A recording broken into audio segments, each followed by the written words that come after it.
តោះមករៀនភាសាអង់គ្លេសជាមួយខ្ញុំនៅក្នុងថ្ងៃនេះអញ្ចឹងយើងបន្តទៀតនិយាយគ្នាអំពី words ពាក្យអញ្ចឹងណាបាទអញ្ចឹងមាន3ទៀត3ពាក្យទៀតដែលខ្ញុំចង់ឲ្យយើងយល់បានច្បាស់នៅក្នុងការរៀនភាសាអង់គ្លេសនេះគឺពាក្យទី1គេហៅឈ្មោះថា preposition អញ្ចឹងមកយើងអានលឿនតិចទៅវាទៅជា preposition អញ្ចឹងណាបាទអញ្ចឹងគឺ preposition នៅក្នុងពាក្យជាភាសាខ្មែរហ្នឹងគឺប្រហែលជាស្មើពាក្យថាធ្នាក់ពីព្រោះយើងនិយាយអំពីទីតាំងឧទាហរណ៍ពាក្យថា in នៅខាងក្នុងអញ្ចឹងណាឧបមានៅក្នុងប្រអប់អីចឹងទៅមកថាសៀវភៅរបស់អ្នកនៅក្នុងប្រអប់មួយអញ្ចឹងយើងប្រាប់ពាក្យថា your book is in a box អញ្ចឹងណាបាទពាក្យ at ដូចថាវានៅឯពាក្យថានៅឯយើងអាចប្រាប់ពាក្យថានៅកន្លែងការងារឬក៏នៅសាលាឬក៏នៅផ្ទះហ្នឹងយើងប្រាប់ពាក្យថា at work she is at work នាងនៅឯកន្លែងការងារអញ្ចឹងយើងមកប្រើជាងឆ្លងបើខ្ញុំថាវាមានន័យអញ្ចឹងបាទហើយ she is ឬក៏ my son is at school នៅឯសាលាអញ្ចឹងណាកូនរបស់ខ្ញុំនៅឯសាលាអូខេបាទដល់ពេលអ្នកនៅផ្ទះ you are at home អញ្ចឹងណាចឹងគឺយើងប្រាប់ពាក្យថា at ហើយពាក្យ at នោះវាអាចថានៅខាងក្នុងវាអាចថានៅក្បែរកន្លែងហ្នឹងអញ្ចឹងនៅជុំវិញហ្នឹងអញ្ចឹងណាយើងប្រាប់ពាក្យថា at ដល់ពេល on គឺនៅខាងលើអូខេយើងប្រាប់ពាក្យថានាឡិការបស់អ្នកនៅលើតុអញ្ចឹងណាបាទយើងប្រាប់ពាក្យថា your watch មែនទេ is on the table អញ្ចឹងហើយបាទអូខេដល់ពេល under នៅខាងក្រោមហើយជាទូទៅគឺនៅខាងក្រោមគៀកបាទន័យថាឧទាហរណ៍យើងប្រាប់ពាក្យថាយើងដាក់សភៅលើអញ្ចឹងនៅអញ្ចឹងណាសភៅលើតុឧទាហរណ៍បាទហើយដល់ពេលហើយរួចមកយើងដាក់ mouse នៅលើយើងដាក់ mouse នៅលើសភៅនឹងទៀតអញ្ចឹងបាទសភៅនោះនៅខាងក្រោម mouse អញ្ចឹងអញ្ចឹងមកយើងប្រាប់ពាក្យថា your book is under the mouse មែនទេបាទគឺនៅខាងក្រោមជាប់អញ្ចឹងតែម្ដងអូខេបាទចំណែកពាក្យថា over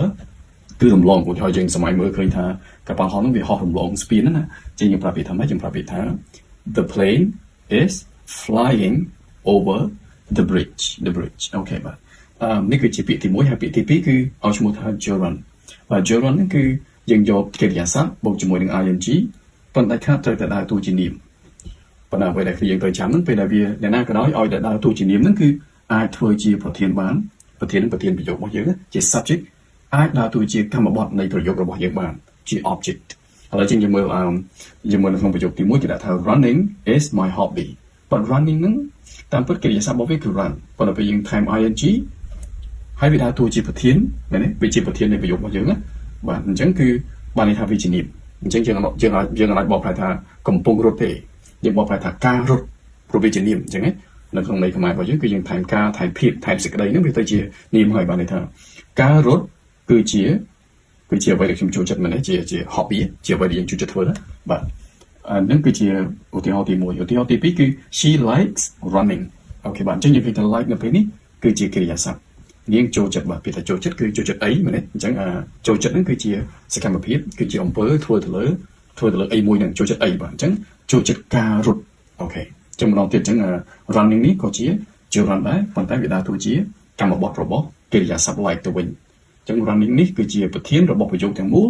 running នេះគឺជាកម្មបទរបស់កិរិយាសព្ទ like នេះទៅវិញអូខេបាទចឹងពាក្យទី3គេឲ្យឈ្មោះថា infinitive នេះគឺយើងយក to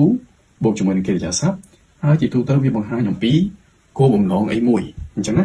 បើយើងប្រាប់ពាក្យថា we eat អូខេហើយយើងញ៉ាំដើម្បីអី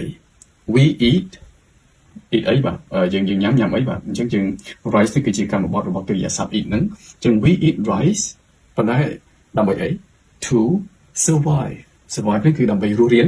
មានជីវិតអញ្ចឹងបានយើងបកប្រែថាដើម្បីអញ្ចឹងណាយើងញ៉ាំបាយដើម្បីរស់រានមានជីវិតអញ្ចឹង to survive ហ្នឹងគឺជា infinitive អូខេបាទជួយ like ហើយនឹង share ផងណាបាទអរគុណ